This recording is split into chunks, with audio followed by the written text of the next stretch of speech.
Well, what happened here over the past day and a half is pretty astounding militarily. Yesterday, as you know, the Iraqi and forces came into Kirkuk and swept through in less than 24 hours, kicking out the Kurdish Peshmerga forces that have been controlling Kirkuk since they took over from Islamic State militants a few years ago. Right now on the ground, the Iraqi forces, that includes the Iraqi Army, Special Forces, and the Popular Mobilization Units, which are a military force that used to be known as the Shia militia before they were a formal military force. They have firm control of the city, of the airport, and the nearby airfields. All right, so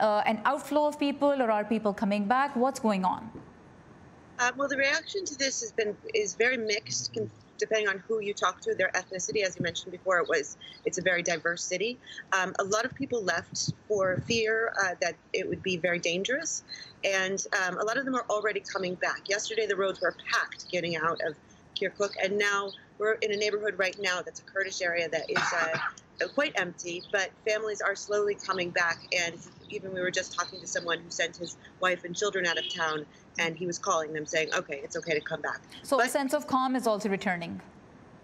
Yes, but people are concerned about, they say one day is not enough to know if this area is going to stay safe and calm. All right, great.